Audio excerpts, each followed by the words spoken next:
2 मई 2026 केरला में एमबीबीएस की पढ़ाई कर रहा एक स्टूडेंट अपने पिता को एक व्हाट्सएप मैसेज भेजता है।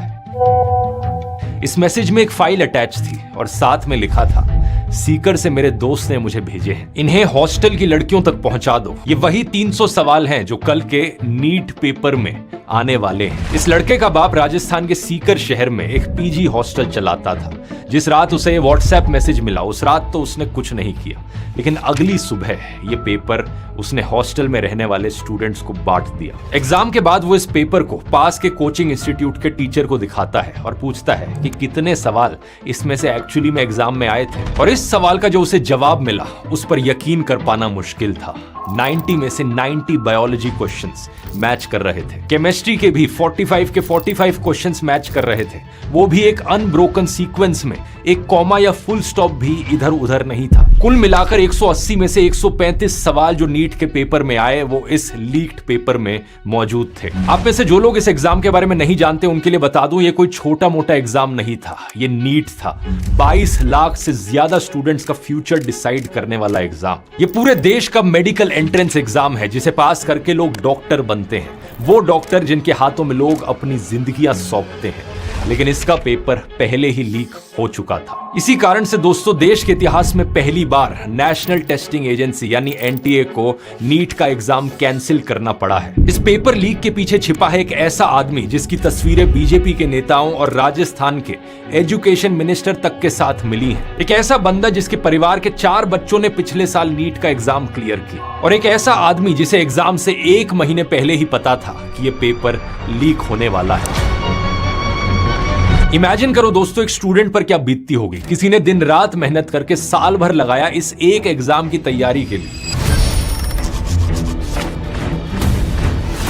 और एग्जाम लिखकर सोचा होगा कि चलो फाइनली ये खत्म हुआ, अब मैं रिलैक्स कर सकता हूं, छुट्टी मनाने जाता हूं। और छुट्टी के बीचों बीच खबर मिलती है कि यहां तो अब रीटेस्ट होने वाला है, 2 महीने और लगाने पड़ेंगे। सोचकर देखो आपको कैसा फील होगा। कई स्टूडेंट्स के साथ एग्जैक्टली ऐसा ही हुआ, और कईयों ने तो अपने नोट्स भी बेच दिए थे। पढ़ाई करने का मटेरियल भी नहीं था उनके पास। ऐसी खबरें सुनकर सारी मेहनत पर पानी फिर जाता है। इसलिए एक बड़ा friends, welcome back to our YouTube channel. Friends, video देखकर आपको समझ आ गया होगा कि आज का इस वीडियो का टॉपिक क्या है और हम किस वीडियो के ऊपर रिएक्शन देने जा रहे हैं। जी हाँ, बिल्कुल। नीट एग्ज़ाम जो अभी लीक हुआ था फिलहाल में, अभी 26 अप्रैल की बात है, जो अभी लीक हुआ था फिलहाल में, अभी 26 अप्रैल की बात है, जो एक बहुत बड़ा एग्ज़ाम होता है मेडिकल साइंस का, इसके ऊपर जो लीक हुआ था, जो इसके अंदर झोल झमेला था सारा का सारा, तो ये ध्रुव राठी ने पूरा का पूरा एक्सपोज किया है। वीडियो बहुत इंटरेस्टिंग होने जा रही है क्योंकि इसके अंदर ऐसी ऐसी चीज़ें हम देख सकेंगे जो कि ध्रुव राठी ने एक्सपोज किया है। वीडियो में बने रहिएगा। वीडियो को स्टार्ट करते हैं और फिर उसके बाद अपने रिएक्शन देते हैं इसके ऊपर।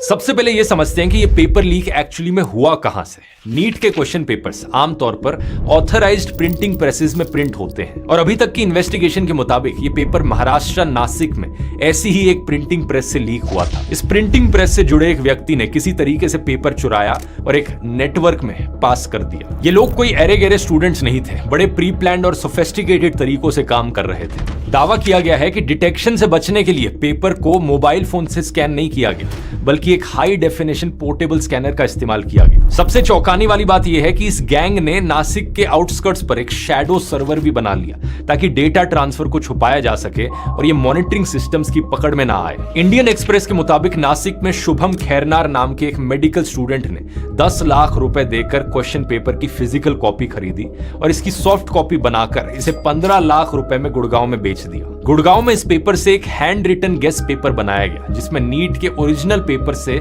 135 में से 120 क्वेश्चंस डाले गए और बाकी कुछ बाहर से क्वेश्चंस मिक्स कर दिए गए। टोटल 410 क्वेश्चंस का गेस्ट पेपर बना। ऐसा इसलिए किया गया ताकि किसी को शक ना हो, और इस पेपर के और भी कई वर्जन्स बनाए गए। नीट का एग्जाम शुरू होने से करीब 1 हफ्ते पहले 26 अप्रैल 2026 को गुड़गांव का ही एक डॉक्टर ये गेस्ट पेपर 30 लाख रुपए में राजस्थान के जम्वा रामगढ़ के 2 भाइयों को बेच देता है, मांगी लाल और दिनेश बिवाल। इन 2 नामों को याद रखना क्योंकि आगे की कहानी में ये बड़े इंपॉर्टेंट होने वाले हैं। इनमें से एक भाई ने ये पेपर अपने बेटे को भेजा जो सीकर में नीट की तैयारी कर रहा था, लेकिन बात यहीं तक नहीं रुकी। 29 अप्रैल तक इन दोनों भाइयों ने ये पेपर एस्पिरेंट्स को बेचना शुरू कर दिया था। यहीं से ये पेपर सीकर के एक MBBS counselling agent Rakesh Kumar Mandwaria तक पहुंचा।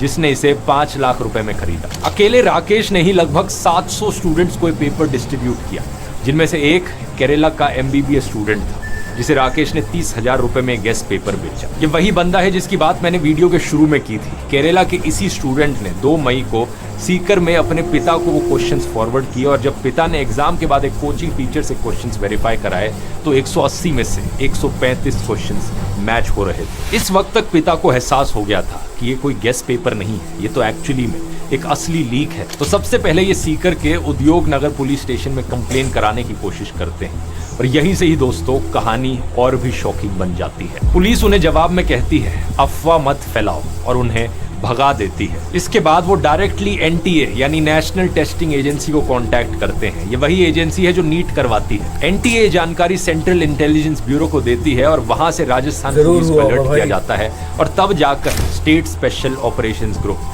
SOG इन्वेस्टिगेशन करना शुरू करता है। शुरुआत में SOG को लगा कि ये कोई आइसोलेटेड इंसिडेंट होगा, लेकिन जब उन्होंने गेस्ट पेपर का ट्रेल फॉलो किया तो कुछ और ही सच्चाई सामने आई। उन्होंने देखा कि गेस्ट पेपर के व्हाट्सएप मैसेज पर फॉरवर्डेड मेनी टाइम्स लिखा हुआ था, यानी ये पेपर बहुत बार फॉरवर्ड किया जा चुका था। इस पॉइंट पर इन्वेस्टिगेटर्स को रियलाइज हुआ कि ये पेपर तो एक बहुत बड़े स्केल पर लीक हुआ है। SOG के एडिशनल डायरेक्टर जनरल विशाल बंसल के मुताबिक ये पेपर स्टूडेंट्स के पास एग्जाम से हफ्ते भर पहले से ही मौजूद था, और कुछ केसेस में तो 1 महीने पहले से ही उनके पास ये पहुंच गया था। सोचकर देखो दोस्तों, 1 महीने से लीक्ड पेपर डिस्ट्रीब्यूट हो रहा था और सरकार और एजेंसीज सोती रही। आखिरकार जाकर 12 मई को NTA ने नीट को ऑफिशियली कैंसिल कर दिया, और लीक की इन्वेस्टिगेशन CBI को सौंप दी गई। इस पूरे मामले में सबसे अजीब केस है बिवाल ब्रदर्स का, मांगीलाल और दिनेश बिवाल, जिन्होंने गुड़गांव के डॉक्टर से पेपर खरीदकर सीकर में बहुत सारे लोगों को बेचा। इनमें से एक भाई दिनेश बिवाल बीजेपी की यूथ विंग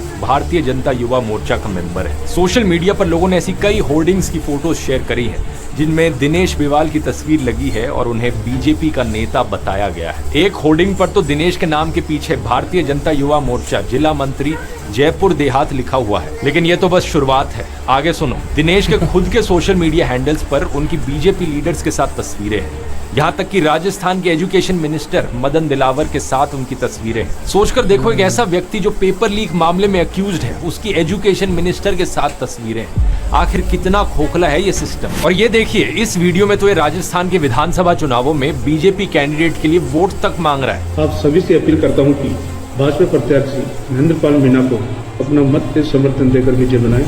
लेकिन चीजें यहाँ खत्म नहीं होती। इंडिया टुडे की रिपोर्ट के मुताबिक बिवाल ब्रदर्स को लगभग 1 महीने पहले से ही पता था कि इस साल नीट का पेपर लीक होगा।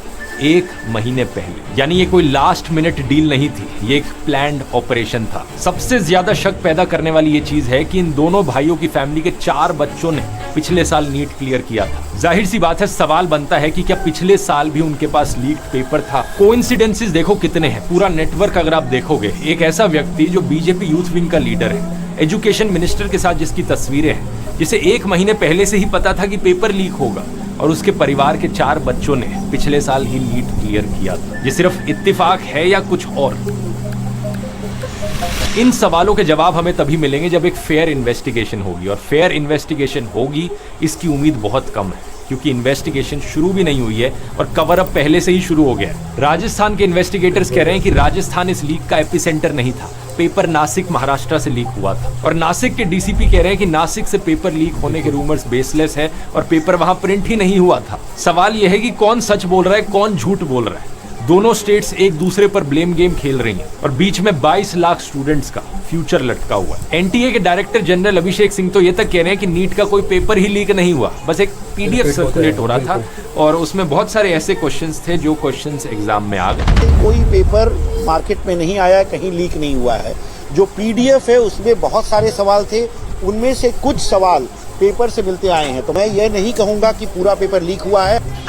मतलब 180 में से 135 क्वेश्चंस मैच हो रहे हैं, तो इनके हिसाब से पेपर लीक नहीं हुआ है। एनटीए के हिसाब से पेपर लीक तभी होगा जब 180 में से 180 क्वेश्चंस लीक हो जाए। यही कारण है दोस्तों कि लोग एनटीए को नेशनल टैंपरिंग एजेंसी करके बुलाने लगे हैं। और ये पहली बार नहीं है जब ऐसा हुआ हो। 2024 में भी नीट के एग्जाम से पहले पेपर लीक हुआ था, लगभग इसी तरीके से। एग्जाम से पहले पेपर सर्कुलेट हुआ, लोगों ने ये नीट का एग्जाम जो लीक हुआ था, इसके पीछे किस किस का हाथ है, कौन कौन लोग इसके अंदर इन्वॉल्व है?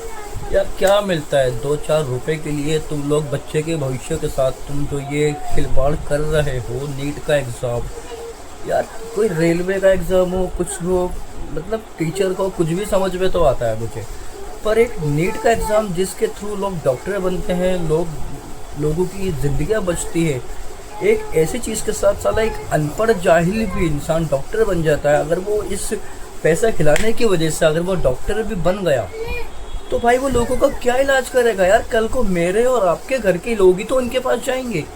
एक गरीब आदमी अगर जाता है कहीं ना कहीं से वो पैसा का इंतज़ाम करता है, अपने मरीज़ को अस्पताल के अंदर वो एडमिट करता है, तो एक गरीब आदमी हो या अमीर आदमी हो वो किस चीज़ के ऊपर डिपेंड रहता है कि यार डॉक्टर है, डॉक्टर देख लेगा। अरे जब डॉक्टर का कुछ आता ही नहीं होगा तो वो किस चीज़ का इलाज करेगा? क्या ऑपरेशन करेगा, क्या सर्जरी करेगा, क्या मेडिटेशन करेगा, क्या उसका इलाज करेगा वो? यार कुछ तो शर्म करो भाई। और ऊपर से अब इसके ऊपर सफाइयाँ दी जा रही है कि नीट का तो एग्ज़ाम लीक ही नहीं हुआ, एक PDF सर्कुलर हो रहा है, कुछ क्वेश्चन उसके अंदर आ गए। 135 में से 120 क्वेश्चन डिट्टो मैच हो रहे हैं भाई। सुधर जाओ, ऐसा काम मत करो पैसे के लिए जो बच्चों के फ्यूचर के ऊपर डिपेंड, जो बच्चों का फ्यूचर ख़राब हो। पता है कितने लोग आत्महत्या करते हैं? पता है कुछ आपको? ये इसलिए करते हैं कि बच्चे डिप्रेशन में आ जाते हैं। भाई बहुत तगड़ी तैयारी चाहिए होती है। तुमने तो पैसा भर दिया है ना, पैसे भरने के बाद तुमने अपना जेबें गर्म कर ली, प्लॉट ले लिए, गाड़ी ले ली, बंगले ले लिए, कुछ भी ले लिया तुमने। तुम तो अपनी 2-4 रुपए के 2-4 लाख रुपए के लिए बहुत मस्ती कर रहे हो। अपनी बच्चों के फ्यूचर के साथ तुम खिलवाड़ कर रहे हो। एक बच्चा कितनी तैयारी करता तुम्हें पता है? तुम पढ़े लिखे हो नहीं हो, तुम पढ़े लिखे नहीं हो, चमचागिरी कर ली, कोई भी पार्टी ज्वाइन कर ली, युवा नेता, फला विधायक का भतीजा, फलाना ढंपाना बन गए, खा रहे हो अपना पूरा का पूरा। अरे उन बच्चों के बारे में तो सोचो कम से कम। हद है यार, जिंदगी भर की मेहनत होती है पढ़ाई के पीछे। कभी 1 महीना एक कमरे में बंद हो गया, पढ़ाई करके देखो, तुम्हें पता चल जाएगा पढ़ाई कैसे होती है। MBBS की पढ़ाई का पता है? लीक करने वालों, तुम्हें ना एक जो 17, 18, 20 वर्ड का जो एक वर्ड्स का एक सेंटेंस होता है ना, एक ही वर्ड होता है, तुमसे बोला भी नहीं जाएगा वो। तामा तामा तामा तामा करोगे उसके ऊपर तुम लोग कि ये लिखा क्या है ये। बस मूड ख़राब हो गया वीडियो देख के यार। 22 लाख लोगों ने, बच्चों ने यार प्रिपरेशन करी थी इसके ऊपर, पढ़ाई की थी दिन रात, और ये हुआ है। चलो फ्रेंड्स ठीक है, मिलते हैं आपसे नेक्स्ट वीडियो में। और यार वीडियो अच्छी लगी हो ना तो प्लीज़ सब्सक्राइब कर लेना। बाय, अल्लाह हाफिज़।